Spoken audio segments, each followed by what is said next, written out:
Trade Genius. What's going on, guys? Philip at Trade Genius. All right, just an update today on Bitcoin and price action.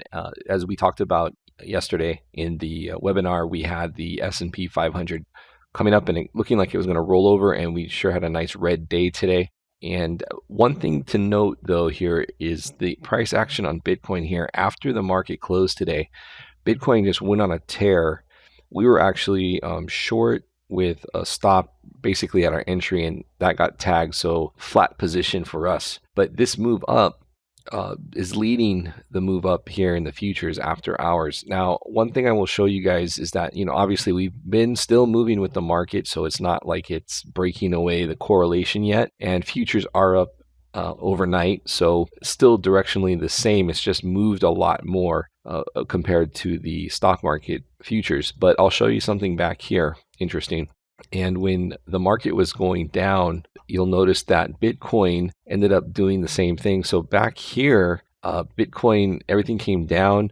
This looked like a bit of a divergence because we were making lower lows here on the futures and Bitcoin was making higher highs and pulled away. So from this area, when we got to this point here, it was looking like we're starting to pull away because we're making a lower series of highs here and lower lows from here to here, for example. So it looked like we might be breaking away. Then what ended up happening was from this point, the market caught up to the Bitcoin move, which was cruising on up. So what I'm saying is, seeing this once already, this is back on the 23rd, so about a week ago, saw that once already. And I'm curious if we don't see the same thing in the equity markets tomorrow. We see this catch-up move. Maybe we see it even overnight. So it looks like on these big Bitcoin moves up, and like this, where it breaks away seemingly, the market tends to play catch-up. So fairly good sell-off from overnight all through the day. This volume node looks like it wants to call out to the ES futures, so we could see as high as 25.91 if we do put in a short-term bottom here and go up and play catch-up to Bitcoin. Otherwise, this low volume node here at 25.10 on the S&P 500 would be probably first destination and a doable destination to retrace some of this move down. So what that means for Bitcoin, and what I'm getting at is, if this catches up, Bitcoin's going to maintain these prices up here. So I'm not expecting a BART move back down. Now, interestingly, with Bitcoin, we're kind of in this weird cup and handle. It's not a perfect cup and handle. In fact, there was a smaller cup and handle in play here that never really panned out, but it's not textbook, but it is kind of like that. So if we can break above the 6,800, break above this 200 period moving average on the 4 hour and hit this trend line and break over this trend line, then we could actually see some upward movement. Now, Bitcoin typically does get a run before halving, and we just really haven't seen that for obvious reasons. I mean, there's a lot going on in the world, and a global liquidity crisis tends to put best laid plans on hold. But that being said, if we start to see that move into Bitcoin and gold, because I think that's the same play, then we could see some of these higher moves into the halving. So a bullish April into May, and then things kind of cool it. But right now, the miners are still in the capitulation mode, and we can actually take a look at that chart next. All right, so this is our on-chain data, and basically on this here, the bands. Remember, we talked about these beam bands, and this is just more of a long-term chart that we look at periodically just to kind of see where we are.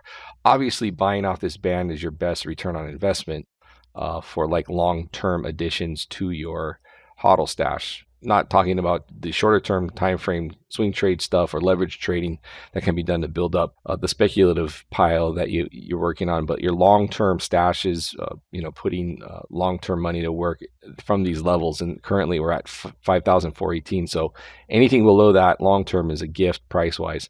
As far as the on-chain data, again, the beam bands, typically you want to wait for a break in the trend line on this thing to let you know that the next leg is going. So similar to what happened here on this, broke up. So now we're going to wait for that to happen. The same thing to happen here when this trend line breaks, then the next leg is on its way. And as far as this is your NVT ratio, this is kind of like your PE ratio for Bitcoin as it refers to on-chain data. So when the transactional volume and the value of those transactions, this is the ratio for that. So what I'm going to look for is Currently, that's the trend line. We'll see if one develops down here. And if so, we'll adjust. But that's typically what we do is we look for a break in these trend lines on these on-chain data indicators. Now, that being said, with those things, let's look at the minor capitulation because this one's pretty important.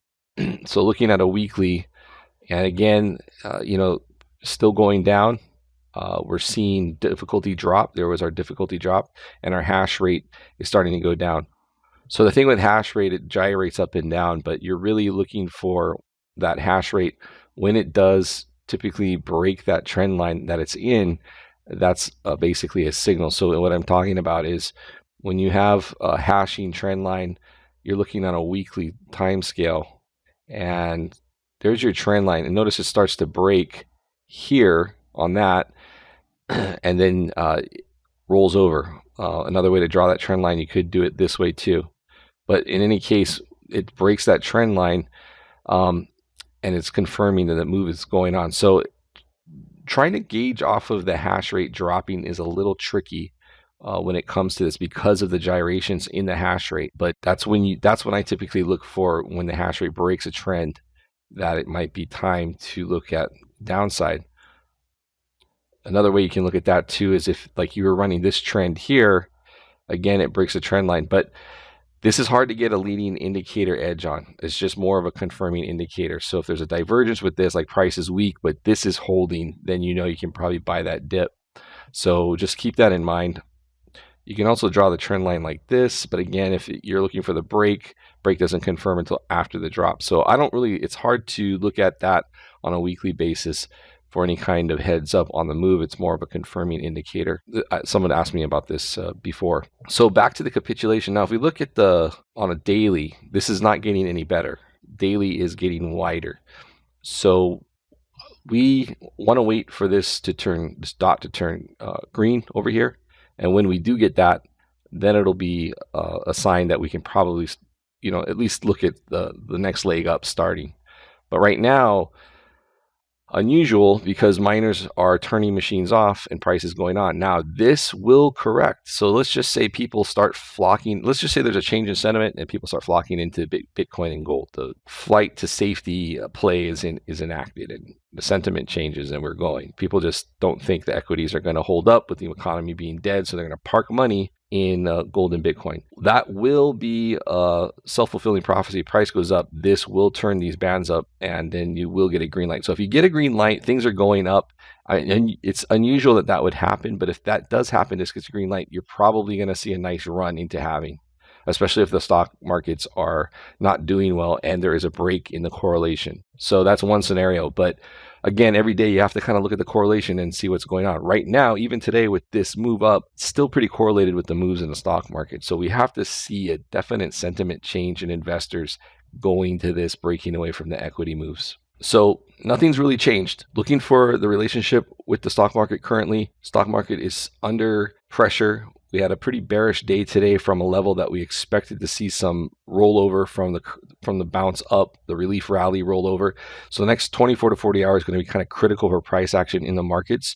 And we're going to just follow along with Bitcoin and see how it does. This tells us that we've got issues still, and we may not be seeing really the start of the move into halving if there's going to be one, because I think you have to throw all of those references out because of the environment that we're in. So this is all new. So we can talk about what we expect, but until this virus thing gets resolved, it's going to be just a new environment for Bitcoin to deal with and investors. And I think right now there's a lot of uncertainty. So we're seeing some moves back and forth, but we do know these metrics work and confirm what we're seeing. So if we start getting some confirmations, then we'll know that we have something that's tangible that we can deal with, and we might have some investor sentiment change. One last thing. Virus cases. Why? Because virus cases are going to depend on when the economy gets going. So yesterday, 26,000 new cases. That was probably the largest I've seen to date the USA on new cases.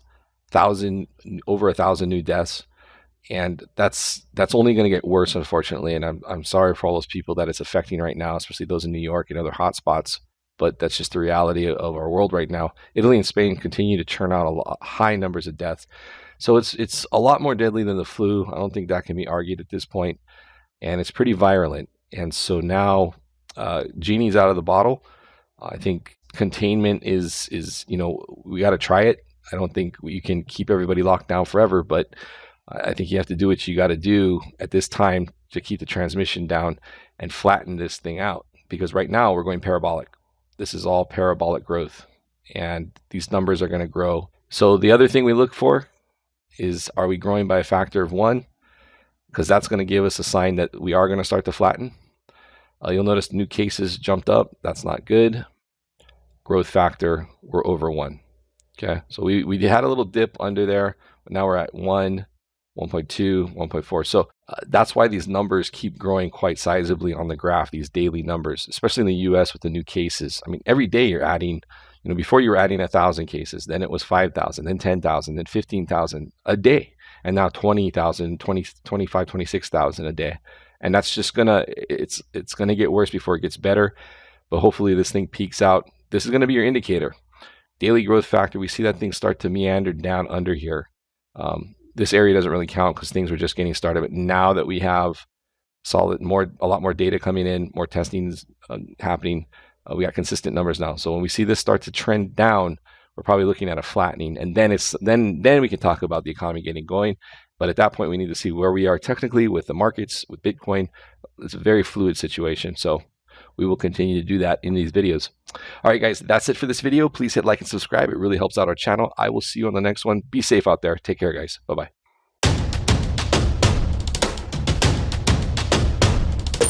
Trade Genius.